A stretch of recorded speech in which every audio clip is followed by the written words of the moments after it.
la une ce soir, la lutte contre la pneumonie infantile en Côte d'Ivoire, les populations sensibilisées dans la commune d'Abobo. Enfin, au Burkina Faso, des jeunes enfants élevés derrière les barreaux des prisons. Une trentaine y vivent avec leur mère. Bienvenue, bonsoir à tous. Pour commencer, la lutte contre la pneumonie infantile en Côte d'Ivoire. Une campagne de sensibilisation est organisée dans le district d'Abidjan par le ministère de la Santé et de l'Hygiène publique. Tout de suite, l'étape de la commune d'Abobo avec Abdoulaye Koné. Quand cette horloge va compter 25 secondes, un enfant va mourir de la pneumonie quelque part dans le monde. L'information est de l'UNICEF, l'Organisation des Nations Unies pour l'enfance. Cette infection respiratoire aiguë est la première cause mondiale de mortalité chez les enfants de moins de 5 ans. Pour la combattre, le ministère de la Santé et de l'Hygiène publique multiplie les offensives.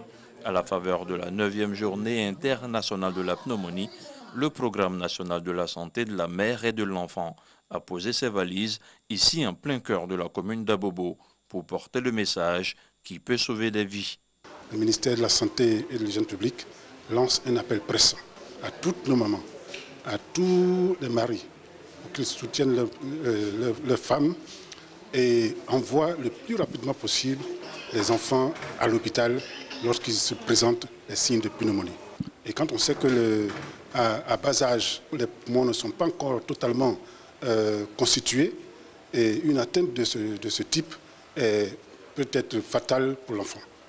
Comment reconnaître les symptômes de la pneumonie chez l'enfant qui sont entre autres la fièvre, l'essoufflement et la respiration difficile? Comment la traiter? Quelles précautions prendre pour l'éviter?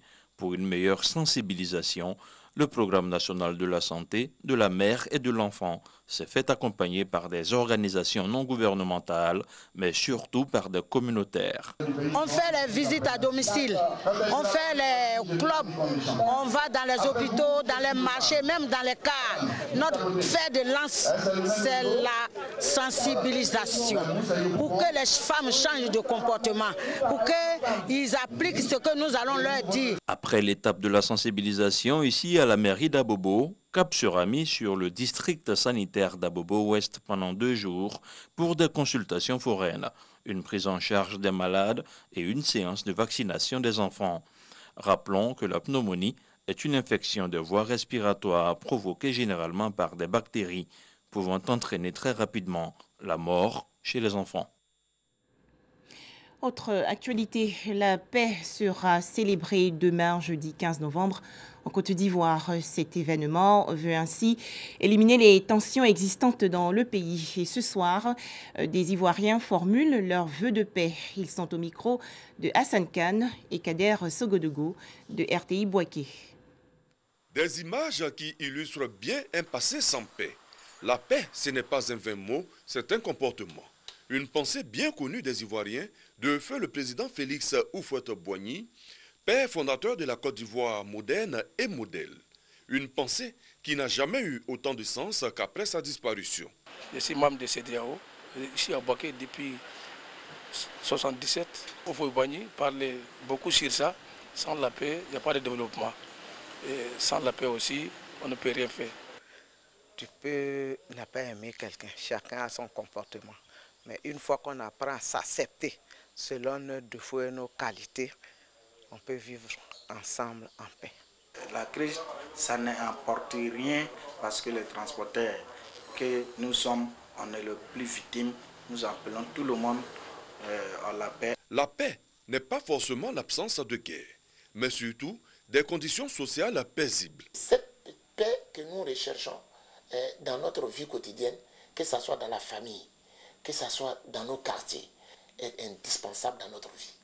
Quelqu'un qui n'a pas mangé, qui ne dort pas sur qu'on appelle un toit, franchement dit, lorsque vous lui parlez qu'on appelle du paix, il vous regarde avec un œil. Or, s'il a de quoi manger, il a un petit boulot, nous pensons quand même qu'il peut mieux se concentrer à écouter le message de paix. Souhaitons que nous soyons un pays uni, dans la paix, la gaieté, la cohésion sociale. La célébration de la Journée nationale de la paix, le 15 novembre de chaque année, est à sa 22e édition cette année. Elle a été instituée par décret le 7 mars 1996 par le président Henri Konan Bédié. L'État de Côte d'Ivoire, incarné par le président de la République, son Excellence Alassane Ouattara, œuvre pour la préservation de cette paix qui est un préalable à tout développement. D'où le thème de la célébration « Paix pour un développement harmonieux et durable en Côte d'Ivoire ». Direction la Cour pénale internationale à La Haye, aux Pays-Bas. C'est le 3e jour du procès de l'ancien président ivoirien Laurent Gbagbo et de l'ex-leader des jeunes patriotes Charles Blé Goudé. Leurs avocats plaident l'acquittement. Laurent Gbagbo et Charles Blé Goudé sont accusés de crimes contre l'humanité concernant les violences post-électorales de 2010 à 2011. On poursuit avec cette récente cérémonie de prestation de serment de 69 agents de l'administration des mines. C'était au tribunal de première instance d'Abidjan. Les temps forts avec Herman Niamia. À l'appel de leur nom, ils répondent « Je le jure ». Ces ingénieurs et techniciens des mines en service à Abidjan prêtent ainsi serment pour l'accomplir avec fidélité les missions qui leur seront confiées. Comme le stipule l'article 173 du Code minier, les agents de l'administration des mines chargés de veiller à l'application et à la surveillance administrative et technique des activités minières doivent être assermentés.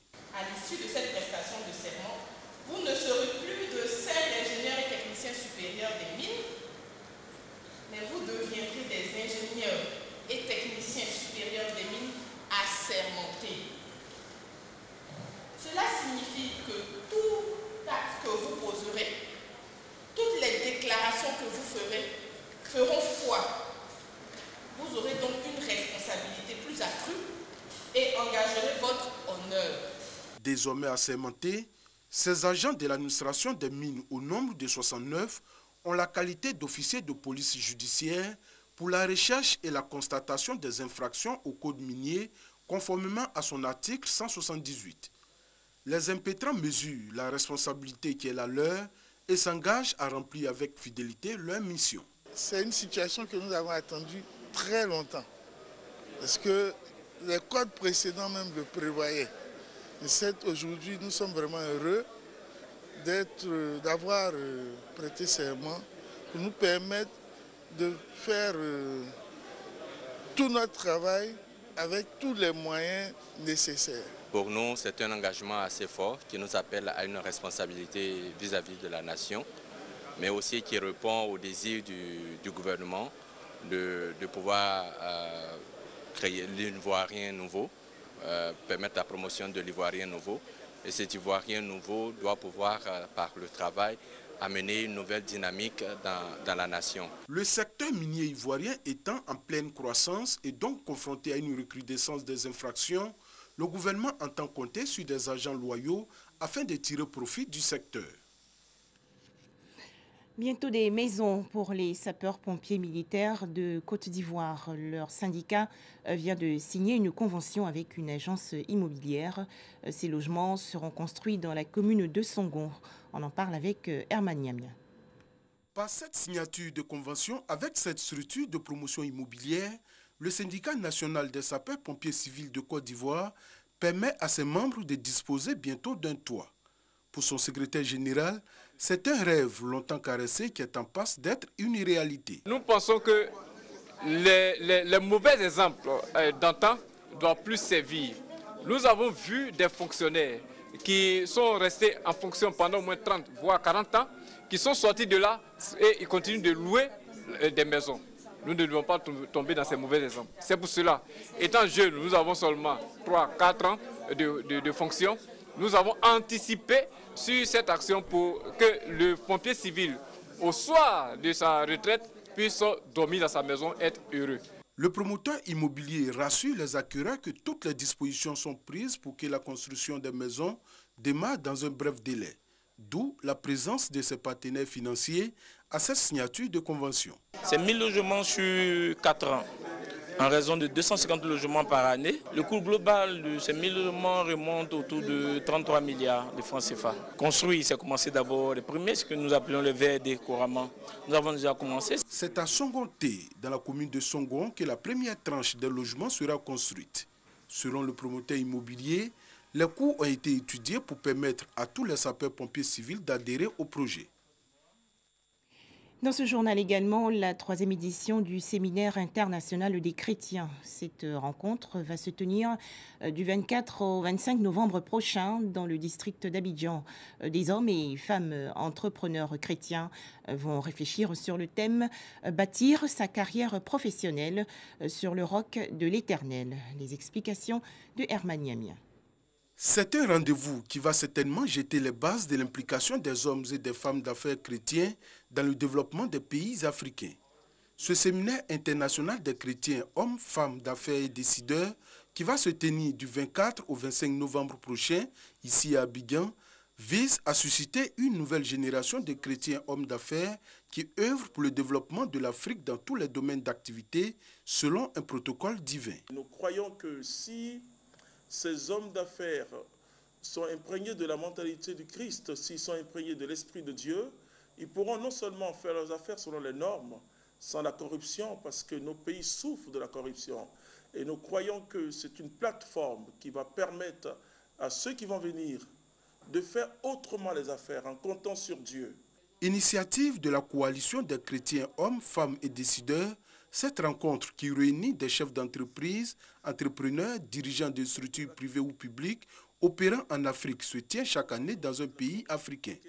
Pour cette édition, des conférenciers viendront d'Israël pour partager leur expérience en matière de contribution des chrétiens dans le développement du pays. Il y aura des musulmans qui seront là et des chrétiens.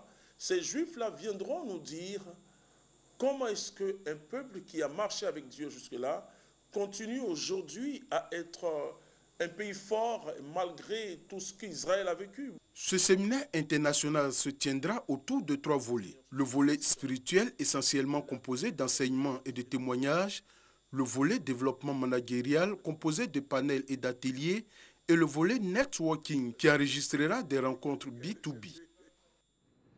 Affrontement dans la région nord-ouest du Cameroun. Environ 30 séparatistes anglophones ont été tués hier à Mayo-Binka. Des combats opposent régulièrement les dissidents anglophones à l'armée régulière camerounaise. Au Burkina Faso, le calvaire des jeunes enfants incarcérés avec leur mère. Problèmes d'hygiène, nourriture détestable et manque de confort. Des organisations non gouvernementales leur apportent un peu de réconfort. Pascaline est détenue depuis 4 mois dans la prison de Ouagadougou où elle attend d'être jugée. Soupçonnée de complicité d'un crime commis par son mari en fuite, elle a été arrêtée avec 4 autres membres de sa famille. Pascaline n'avait personne à qui confier sa fille de 6 mois. Elle a été obligée de l'emmener en prison avec elle. Il n'y a pas de médicaments de bébé ici, puisqu'elle n'est pas détenue. Les conditions de vie n'est pas bonnes, donc c'est pas facile. Dans la section femmes de la maison d'arrêt de la capitale du Burkina Faso, 13 nourrissons et enfants cohabitent avec les 66 détenus. Arrêtés pour vol, mutilation ou meurtre, les prisonnières sont entre 16 et 20 par cellule, des conditions extrêmes pour les enfants. Il y a des inculpés, il y a des prévenus et il y a des condamnés. Et donc présentement, en tout cas, les cellules là sont un peu, comme les cellules sont restreintes, donc présentement c'est un peu, c'est coincé, elles sont coincées. Voilà, il n'y a pas assez de place. Une trentaine d'enfants vivraient dans les prisons, mais ils ne sont pas reconnus officiellement par l'autorité pénitentiaire. Aucune aide n'est apportée aux mères pour les nourrir ou les laver. Dans nos maisons d'arrêt de correction, on soigne tout presque avec le paracétamol. Mais le bébé, quand c'est le sirop, tu vois, il a besoin de la bouillie. Il faut qu'on tienne compte. Alors que dans la dotation, ça n'existe pas. Pour les soins pédiatriques, les mamans peuvent compter sur les associations, même si c'est insuffisant. Petit pays d'Afrique de l'Ouest, le Burkina Faso est l'un des pays les plus pauvres au monde.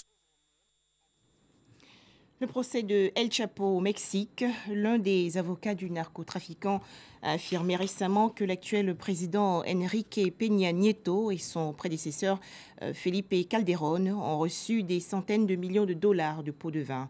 Accusation immédiatement démentie par les deux inculpés.